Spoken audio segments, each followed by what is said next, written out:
Depois de uma longa novela, Arturo Vidal enfim é jogador do Flamengo e o rubro-negro ainda pode contratar um outro chileno. No vídeo de hoje do canal do Nicola, dou todos os detalhes dessa história. Bora falar sobre a despedida de João Vitor, que já tem data, e Lucas Moura. Novidades sobre o atacante que pode pintar no São Paulo depois de várias contratações no Tottenham. Vou falar também sobre uma debandada no Botafogo, sobre o Atlético Paranaense em grande fase com direito à vitória contra o Palmeiras em pleno Allianz Parque, além das últimas do mercado. Você não perde por esperar. Antes, deixa eu só me apresentar. Jorge Nicola, jornalista esportivo, e a missão por aqui é deixar você super bem informado sobre as coisas do seu time do coração, beleza? Bora começar contando que todo esse conteúdo é um oferecimento de 1xBet, casa de apostas esportivas, que de segunda a segunda prepara as melhores cotações para você se dar bem. Nesse domingo tem jogos do Campeonato Brasileiro. Avaí e Cuiabá se enfrentam a partir das 11, depois tem Atlético Goianiense e São Paulo, América e Goiás, Coritiba e Fortaleza. Na segunda-feira, fechando a rodada, Red Bull, Bragantino e Botafogo, todos os jogos com cotações bem legais. Você não vai ficar fora dessa, né? Só pegar o link que está no comentário fixo, faz seu cadastro e começa a apostar. Não esquece de usar o cupom Nicola para ter direito a 100% de bônus no valor do depósito. Combinado? Bora começar com um giro de notícias, e a primeira informação é de que Felipe Melo e sua família foram assaltados depois da vitória do Flu por 4-0 contra o Corinthians no Maracanã. O Felipe Melo estava indo para casa, foi cercado por assaltantes que levaram vários pertences da família. Bora contar também que o Novo Horizontino causou surpresa na Série B. Primeiro ao vencer o Bahia fora de casa, depois ao quebrar a invencibilidade do Vasco em toda a segunda divisão, e mais nesse final de semana quando perdeu para o Náutico. Derrota para um time que não vencia há 5 jogos. O equilíbrio da Série B está explicado na pele ou na figura do Novo Horizontino. Quero comentar sobre a Portuguesa, que volta a campo nessa tarde, a partir das 16 horas, Canindé, Copa Paulista, estreia da Lusa, que não jogava há 2 meses e meio. A última partida que valeu o título do Campeonato Paulista da Série A2, a Lusa precisa ganhar a Copa Paulista para ter direito a jogar a Série D da próxima temporada. Para fechar o giro de notícias, contar sobre o Vasco, que vai atuar diante de mais de 60 mil pessoas no Maracanã na tarde desse domingo contra o Sport. Jogo marcado por polêmicas, tudo porque Flamengo e Fluminense eram contrários à presença do Vasco no Maraca. O Vasco precisou ir à justiça para conseguir o direito de atuar e o torcedor correspondeu. Serão mais de 60 mil pessoas no estádio. Bora falar agora a respeito de 24 jogadores do Botafogo que estão sem contrato ou ficarão até dezembro. É bem verdade que a maioria desses 24 são atletas da base ou do time sub-23. 20 jogadores nessa situação. Os 4 do time principal são Gatito e Carli, esses os principais jogadores com presença e com protagonismo dentro do elenco, além do lateral esquerdo Carlinhos e do goleiro Douglas Borges. Carlinhos não atua desde fevereiro, está praticamente recuperado de uma contusão. Douglas Borges também bem pouco utilizado. Desses 4, somente Carli e Gatito fazem parte dos planos do John Textor para a próxima temporada, e a gente deve imaginar por mudanças radicais no Botafogo nessa janela e nas próximas. A ideia é reformular o elenco, trazer um time mais forte.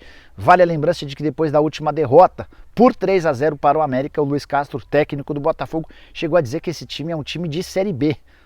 Vamos ver como é que vai ser o impacto dessa declaração diante dos atletas, que de fato vários deles jogaram a Série B, mas é o tipo da declaração que não é muito bem aceita. Bora falar sobre os maiores salários do futebol no mundo. O jornal Marca da Espanha trouxe uma reclassificação depois da renovação de contrato de Mohamed Salah no Liverpool. De acordo com o Marca, ele ultrapassou o Cristiano Ronaldo e passou a ser o 4º jogador mais bem pago do mundo. Vamos ver se você sabe de cabeça quem são aqueles que mais ganham. Primeiro lugar do Mbappé, segundo lugar de Lionel Messi. Neymar fecha a 3ª colocação, o ranking, o topo fica ocupado por esses 3. No 4º lugar, Mohamed Salah, em 5º, Cristiano Ronaldo, empatado com o De Bruyne. As cifras divulgadas pelo Marca, para mim, bem baixas, bastante inferiores àquelas que têm sido divulgadas por outros clubes, mas acho que até por uma questão de curiosidade é legal destacar o ranking dos 5 atletas mais bem pagos do mundo. E aí, faltou alguém? Você concorda com essa estatística? Use o espaço para comentários para deixar sua opinião, beleza? Bora falar agora a respeito do futuro de Lucas Moura. Vários de vocês, a cada nova live, perguntam: e o Lucas Moura? E o Lucas Moura? Existe uma novidade importante: o Tottenham tem se reforçado nos últimos dias. Acabou de fechar, por exemplo, com o Richarlison, brasileiro, que custou 58 milhões de euros e foi comprado do Everton da Inglaterra. O Tottenham já havia fechado antes com o Bissouma, que veio do Brighton, 29 milhões de euros, e tinha contratado também o Perisic, meio atacante, que veio em fim de contrato da Inter de Milão. Diante das novas chegadas, é de se imaginar que o Lucas tenha ainda menos espaço na próxima temporada, certo? Pois bem, o Tottenham pensa um pouco diferente. Antes de gravar esse vídeo, conversei com o Júnior Pedroso, que é um empresário do Lucas, e perguntei, e aí, tem alguma chance de o Lucas, por exemplo, vir para o São Paulo, jogar em outro clube? O Júnior Pedroso contou que existiram sondagens e também propostas, todas nessa janela que acabou de abrir, e em nenhuma delas o Tottenham se animou a fazer negócio, apesar de o Lucas Moura ter contrato somente até junho de 23. Bem verdade também que esse contrato pode ser estendido até junho de 24 se o Tottenham assim quiser. Lucas, que na última temporada entrou em campo em 45 partidas, foram 6 gols e 8 assistências. Dos 45 jogos, 26 como titular, 19 na condição de reserva. Caberia no seu time do coração o Lucas Moura? Enfim, acho que faria bastante sucesso no futebol brasileiro, mas imagino que essa volta vai acontecer somente no ano que vem, ganhar 2,5 milhões de reais por mês, valor incompatível com a nossa realidade. Bora falar sobre o Atlético Paranaense voando, hein? Furacão de Felipão venceu o Palmeiras por 2-0 em pleno Allianz Parque na noite desse sábado. Quem apostou no Furacão nas casas de apostas deitou e rolou. Tinha casa de apostas pagando R$9 para cada real apostado na vitória do Furacão. E olha que o Atlético ainda jogou com 5 titulares poupados. Não entraram em campo. O Kelvin, lateral direito, o Nico Hernandes, zagueiro, o Christian, volante, o Terans, meio atacante e o Coelho, atacante. Todos poupados porque o Atlético faz decisão nas oitavas de final da Libertadores contra o Olímpia nesse meio de semana no Paraguai, vitória por 2-1 na partida de ida. Só para completar, ou só para continuar falando a respeito do Atlético Paranaense, é legal contar que os gols da vitória foram marcados por Vitor Roque, um moleque sensacional, só 17 anos de idade, comprado do Cruzeiro, e por Vitor Bueno em cobrança de pênalti. O Atlético foi dominado em vários momentos, o Palmeiras finalizou 3 vezes mais do que o Atlético, mas esbarrou nas boas defesas do goleiro, em falhas na hora de finalizar e não conseguiu nem sequer abrir o placar. Vitória, dá para dizer, merecida, que levou o Atlético para o 2º lugar no Campeonato Brasileiro. São 27 pontos ganhos, a mesma pontuação do Atlético Mineiro. O Furacão leva vantagem nos critérios de desempate, só 2 pontos a menos do que o Palmeiras. Campanha espetacular. E agora, dá uma olhada nos números. Primeira façanha que o Atlético conseguiu ao vencer o Palmeiras. Verdão não perdia há 10 jogos em casa e há 13 na temporada. Já o Atlético do Felipão vem de 13 jogos sem perder, com 10 vitórias e 3 empates. Última derrota do Atlético Paranaense para o Fluminense em 14 de maio. Apesar de tudo isso, o Felipão alega que o time ainda não briga por título. A frase é a seguinte, abre aspas: a campanha é muito boa, mas brigar pelo Brasileirão é um pouco mais difícil. Temos equipes mais bem preparadas do que a nossa. Não estamos brigando por título, mas por uma recuperação do Atlético em todos os sentidos, fecha aspas. É o Felipão não querendo colocar responsabilidade em cima dos seus atletas. Discordo do Felipão, acho que o Atlético tem sim potencial para brigar por título na Copa do Brasil e para fazer bastante bonito no Campeonato Brasileiro. Para mim, certamente estará na próxima Libertadores e a Campeonato Nacional.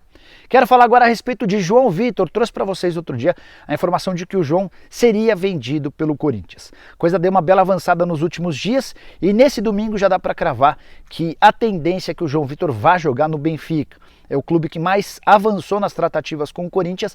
A ideia é que o João Vitor se despeça do Corinthians na próxima terça-feira, depois da partida contra o Boca Juniors. Negócio que vai render entre 7 e 8 milhões de euros ao Timão apenas por seu percentual, 55% dos direitos econômicos. O João Vitor vai se juntar a Mantuan e Ivan como atletas que deixam o Timão depois do confronto contra o Boca. Mantuan e Ivan vão jogar no Zenit da Rússia. Na troca pelo Yuri Alberto, o João Vitor vai para o Benfica. Atleta que foi comprado por apenas 500 mil euros e pode estar saindo por algo na casa dos 44 milhões de reais, um baita do negócio.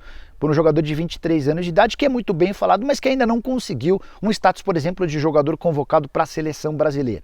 Além do Benfica, o Porto e o Sevilha haviam demonstrado a intenção de contratá-lo, mas o Benfica foi quem mais acelerou o processo e ficou bem perto da contratação. Detalhe importante: o João Vitor, o Mantuan e o Ivan não estarão à disposição na partida da volta da Copa do Brasil. Isso porque o Corinthians se entende em condição de jogar com um time mais desfalcado depois de fazer 4-0 contra o Santos na partida de ida. E você acha que corre algum risco? Ou dava para liberar de fato os caras antes do confronto de volta das oitavas de final da Copa do Brasil? Usa o espaço para comentários para deixar sua opinião, beleza? Bora falar sobre o Flamengo. Arturo Vidal é mais novo reforço do rubro-negro. Era meio que uma pedra cantada, certo? Vidal havia deixado claro que queria jogar no Flamengo, os dirigentes do Flamengo também, só que nos últimos tempos o Flamengo começou a adotar um discurso de dificuldade interna, porque o departamento de futebol o queria, outros departamentos não. Final das contas, depois da entrada do Boca Juniors na disputa, o clube argentino fez uma proposta de 3 anos ao volante chileno. O Flamengo resolveu voltar à disputa e nesse sábado acabou fechando a contratação do Vidal. 18 meses de contrato, ou seja, 1 ano e meio, ele vai ganhar por volta de R$1.200.000 por mês, valor que inclui salários, direitos de imagem e luvas. 1/3 daquilo que ganhava no futebol italiano. Ele tinha contrato com a Inter de Milão até a última quinta-feira. Vidal tem 35 anos de idade, para mim chega com status de titular absoluto do Flamengo ou de qualquer outro clube de futebol no Brasil, apesar de não ter feito uma temporada de muita constância no futebol italiano. Por lá, o Vidal jogou 39 partidas, não, essa aqui é do 41 jogos, 2 gols e 4 assistências. O grande problema vem agora. Desses 41 jogos, ele só foi titular em 8. Ainda assim, no futebol brasileiro, tenho certeza absoluta que vai deitar e rolar. Você gosta da chegada do Vidal? Acha que ele pode ser útil? Só para arrematar sobre o Flamengo, mais 2 informações. A primeira delas, além do Vidal, o Flamengo ainda busca um outro volante. A ideia é contar com pelo menos 2 nessa janela de transferências. E de acordo com o Goal do Chile, outro atleta de lá pode ser contratado pelo Flamengo. Alexis Sanches, atacante de bastante qualidade, 33 anos de idade, tem mais 1 ano de vínculo com a Inter de Milão. Assim como o Vidal foi mais reserva do que titular na última temporada. Foram 39 jogos, sendo 9 como titular e 30 na condição de reserva, 9 gols marcados e 4 assistências. O Alexis Sanches teria sugerido aos dirigentes do Fla para o lugar do Bruno Henrique. Esse nome passou a ser estudado, especulado.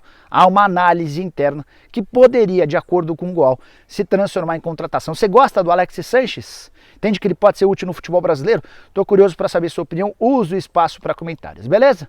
Bom, eram essas as informações que eu queria dividir com vocês nesse domingo. Tem live a partir das 8 horas da noite, aquela tradicional live de domingo, para a gente fechar o expediente. Espero que tenham curtido o vídeo. Deixem like, se inscrevam no canal, se inscrevam também no nosso canal de cortes. Abraço, tchau!